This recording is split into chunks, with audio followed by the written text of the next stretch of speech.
মানুষকে দেখানোর জন্য, তুমি আলেম হয়েছ মানুষকে দেখানোর জন্য, তুমি মানুষকে শিক্ষা দিয়েছ মানুষকে দেখানোর জন্য, যে মানুষ তোমাকে জগতের বড় আলেম বলবে, মানুষ তোমাকে জগতের বড় ইবাদত গুজারি বলবে, কিন্তু তোমার ভিতরে ইবাদত করার সময় অহংকার ছিল। তুমি যে বড় আলেম হয়েছ তার মধ্যে তোমার গর্ব ছিল, তোমার টাকা পরি ছিল, তুমি জমানার বড় একজন আলেম, তোমার যে বড় আলেম এই জগতের মধ্যে নাই। তুমি আমার সাথে মিথ্যা কথা বলেছ। আল্লাহর চতুর্দিকে বসা থাকবে ফেরেশতারা, ফেরেশতারাও ধমক দিবে, হে আল্লাহর বান্দা আপনার কথা মিথ্যা, আল্লাহ যা বলেছেন তা সত্য, আপনি একজন মিথ্যাবাদী। হযরত আবু হুরায়রা চোখের পানিগুলো পড়তেছে, কথাগুলো বলতেছেন। এবার ফেরেশতারা এই শিক্ষিত ব্যক্তিকে ধরে পাগুলো উপরের দিকে করে হাত পা বেঁধে শেষরাইয়া শেষরাইয়া জাহান্নামে নিক্ষেপ করবে। এবার সাহাবীকে বলতেছেন আবু হুরায়রা, তৃতীয় নাম্বার ব্যক্তি,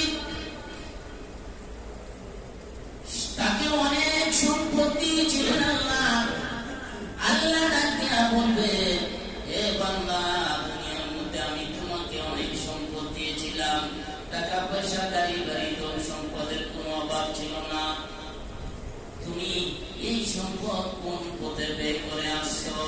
সে বলবে, উত্তর দিবে, আল্লাহ আমি আপনার রাস্তায় খরচ করে আসছি, আমি আপনার রাস্তায় সম্পদ গুলো দিয়ে আসছি।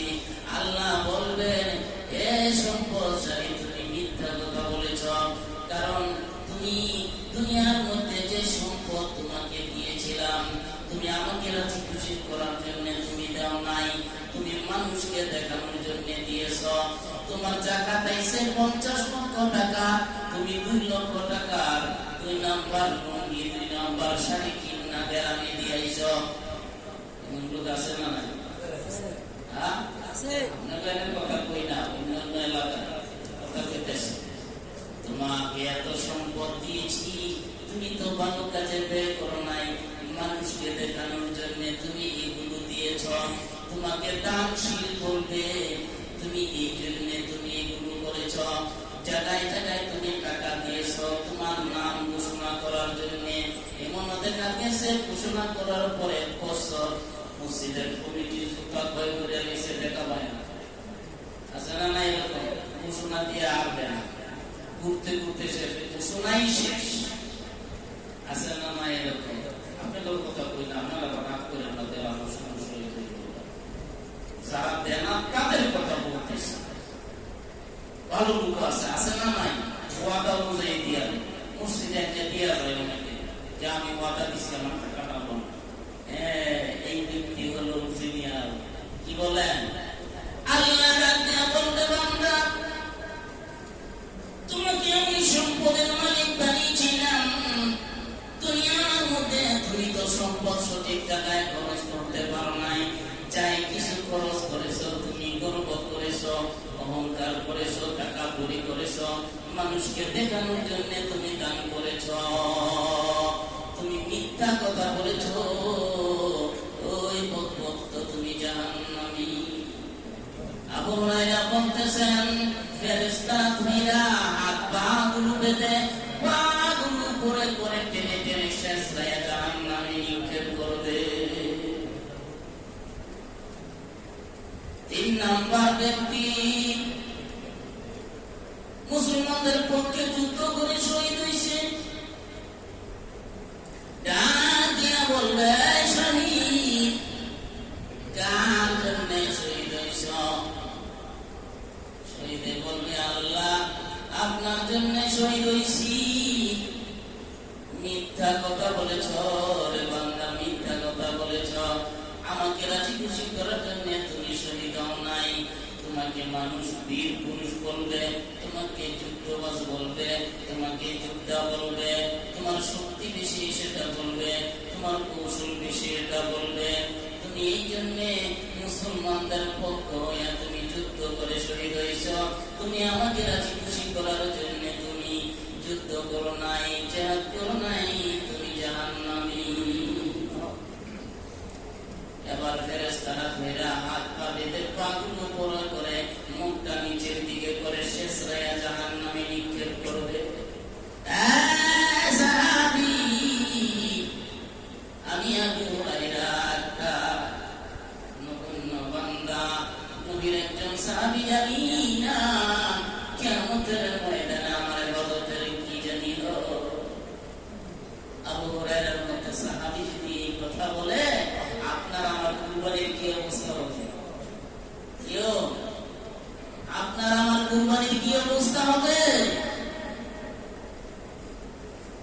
এই জন্য ভাই আমি বলতে কথাটা, এই উদাহরণটা দেওয়ার অর্থ হলো আমরা যে সামনে কুরবানি দিব, কাকে রাজি খুশি করার জন্য?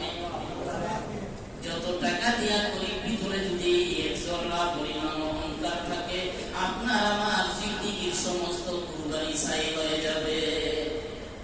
প্রয়োজনে একটা বকরি কিনা কুরবানি দিন, একটা বকরি কিনা কুরবানি দেন, কিন্তু কারে খুশি করার জন্য? আল্লাহকে। আল্লাহকে রাজি খুশি করার জন্য একমাত্র হইতে হবে। কিন্তু কিনা কাকটা কত হয়েছে, কয় কেজি মাংস, কত দাম পড়ছে বর্তমান বাজারে, এই হিসাব নিকাশ করা যাবে? ভুলও করবেন না। আরে মাংস তো সারা বছর কিনা খাওয়া যাবে, টাকা থাকে।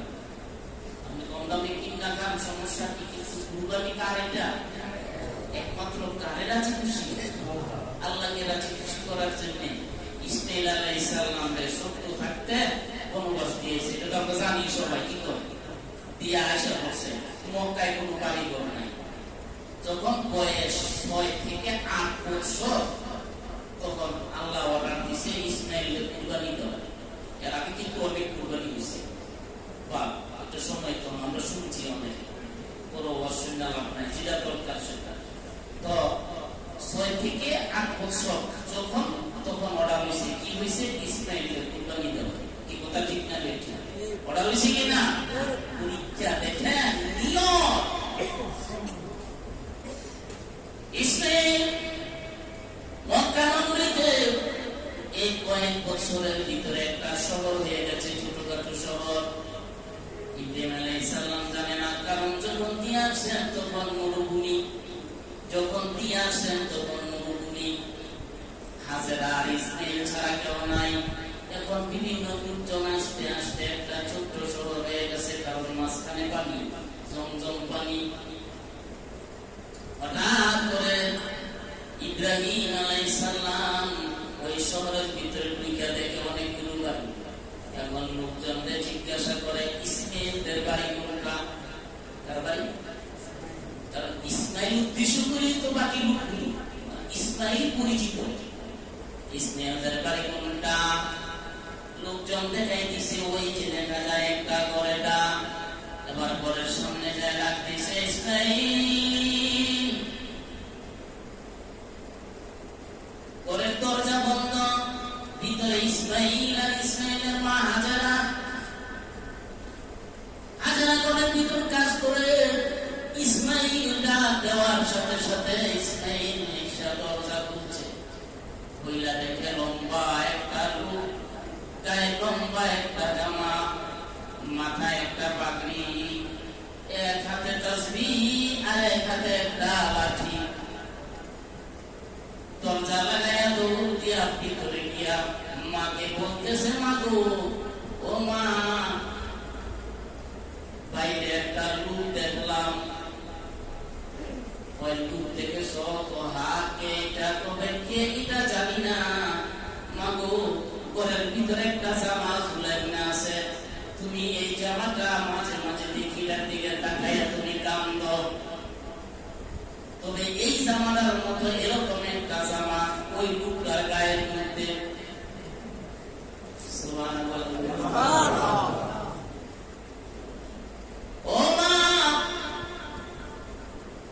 এই যে ঘরের ভিতরে একটা ঝুলানো জামা, মাগো ঠিক এটার মতো একটা জামা ওই লোকটার গায়ের মধ্যে, মাথায় বড় পাগড়ি, এক হাতে লাঠি আর এক হাতে একটা তসবি। মাগো আমি তো লোকটা চিনি না, কিন্তু জামাটা দুইটার মিল আছে, ওইটাই নাকি হোক। যাও যায়া দরজা খুলে দাও, হয়তো তোমার বাবা ইব্রাহিম খলিলুল্লাহ বুঝা করছে। দরজা খুলে দিচ্ছে, ভিতরে ঢুকছে, সন্তানকে দয়া আদর করলো। আদর করার পর ওই যে অর্ডার কুরবানি করার অর্ডার, কুরবানির জন্য নিয়ে যাবে। কিভাবে হাজারার কাছে বলবে? ছোট্ট থাকতে মরুভূমিতে বনবাস, এখন আবার বলতেছে কুরবানি করতে নিয়ে যাবে। হাজারার কাছে বলা যাবে না। এবার হাজারাকে বলতেছে, হাজারা গো, ও হাজারা, ইসমাইলকে একটা সুন্দর জামা গায়ে দেয়া দাও। কেন? ইসমাইলকে নিয়ে ঘুরতে যাব। হাজারা খুশি, এতদিন পর বাবার পাইছে, বাবা সন্তানকে নিয়ে ঘুরতে যাবে, এবার সুন্দর একটা জামা গায়ে দিয়া বাবার হাতে ইসমাইল দিয়ে দিছে। পথের মধ্যে গিয়ে বলতেছে, বাবা ইসমাইল, আমার আল্লাহ অর্ডার দিয়েছে তোমাকে কুরবানি করার জন্য। যেমন বাবা এমন সন্তান। ইসমাইল শুনে বলতেছে, আলহামদুলিল্লাহ বাবা, আপনি পয়গম্বর মুখ থেকে শুনছি। আর আমার আল্লাহ যদি আমার নাম নিয়ে বইলা থাকে কুরবানি করতে দেরি কইলেন না। বাবা গো, তাড়াতাড়ি আমাকে কুরবানি করে দে। সেটা রাজি হয়ে গেছে। এই কুরবানি যদি চালু থাকতো, এখন সন্তানি কুরবানি দিতে হইত। এখান থেকে মিনায় যারা হজ করতে গেছেন, ওই জায়গাটার মধ্যে সাদা একটা একটা পাহাড়ের ডালে। যারা হজ করতে গেছে তারা ঘুরতে গেলে এটা দেখায়, ওই জায়গাটা এখনো আছে। ওই জায়গায় নিয়ে গেছে। যাওয়ার পর ইসমাইল ছোট বাচ্চা বলতেছে, বাবা এতদিন পর আমাকে দেখছেন, আপনার মায়া লাগতে পারে। আর আপনার মায়া যদি আমার শরীরে রেখে যায়, আল্লাহ বেরাজ হয়ে যাবে। সুতরাং আপনি একটা কাজ করেন, আমার হাত পা গুঁড়ে দেন। হাত পা ভাববো কেন? জবাইয়ের সময় যদি আপনার শরীরে লাথি লাগে, আমার আল্লাহ রাগ করবে যে আমি আপনারে লাথি দিচ্ছি। যদি হয়ে যায়, বাবা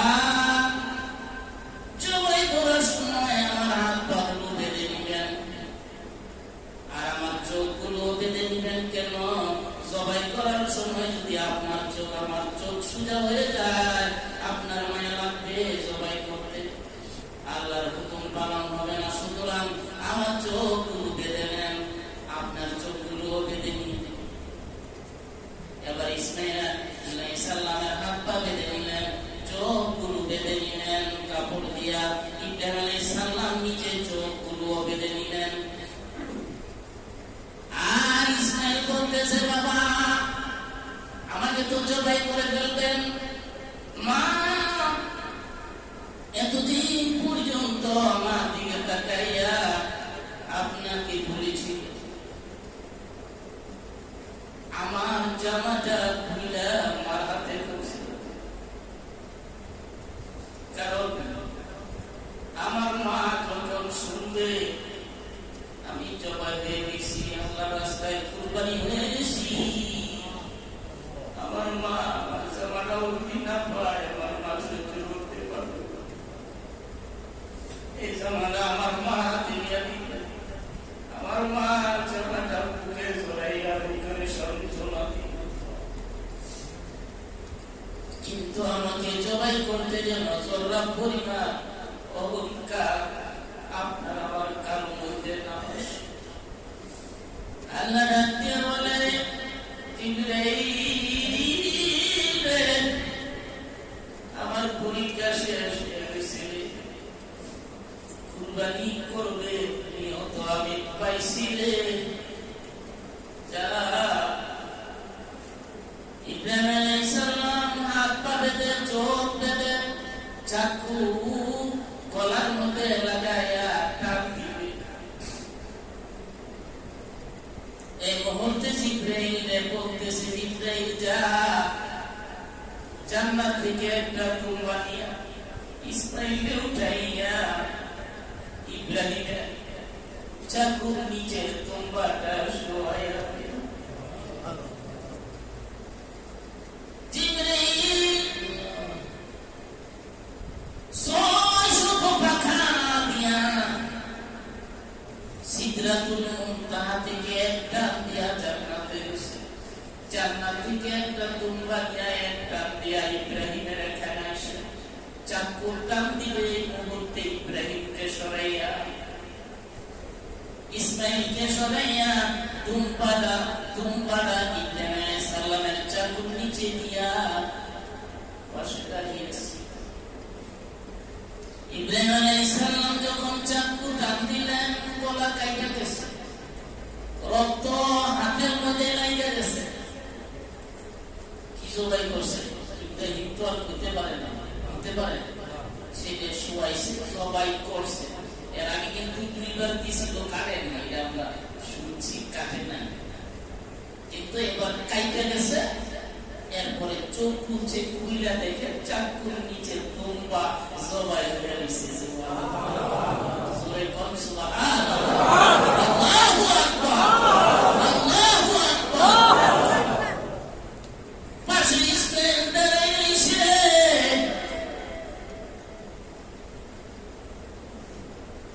ইব্রাহিম আলাইহিস সালাম একে তুইরা বুকে জড়াইয়া চোখের পানি ছেড়ে দিছে। আল্লাহ ডাক দিয়া বলতেছে, ইব্রাহিম ও ইব্রাহিম জবিহুল্লাহ। আগে আছে খলিলুল্লাহ, এখন থেকে হইছে কি জবিহুল্লাহর বাবা। তাকওয়া কারে রাজি খুশি করার জন্য কুরবানি। আমি এটা বলার উদ্দেশ্য ছিল, আমরা যে কুরবানি করব কাকে রাজি খুশি করব? একমাত্র আল্লাহকে রাজি খুশি করব, আল্লাহকে ছাড়া আর কাউকে দেখানোর জন্য নয়। আমি কুরবানির পশু কিনি একমাত্র আল্লাহকে রাজি খুশি করার জন্য। যতটুকু তৌফিক ততটুকু কিনব। কে কত দিয়ে কিনছে এটা কোনো অহংকারের বিষয় নয়, গর্বের বিষয় নয়। আমার তৌফিক বকরি কিনার, আমি বকরি কিনা দিচ্ছেন। আপনার তৌফিক গরু কিনার গরু কিনছেন, আরেকজনের তৌফিক ওট কিনার ওট কিনছেন। কিনেন কারে রাজি খুশি করা? একমাত্র আল্লাহকে রাজি খুশি করার জন্যই আমরা এটা করব ইনশাআল্লাহ। কি বলেন? এখন থেকে প্রস্তুতি নিয়ত শরীর খুব সাবধানে শরীর করবেন। এখন থেকে শুনতেছি বেলা মাঝে লগে যদি লগ কুরবানি না হইতে পারে, একটু সাবধান নিয়ে কুরবানি দিবেন। এটা আল্লাহকে রাজি খুশি করার জন্য কুরবানি, খাওয়ার জন্য নয়। খাইতে তো নিষেধ করে নাই, কিন্তু খাওয়ার নিয়তে নয়, আল্লাহকে রাজি খুশি করার জন্য।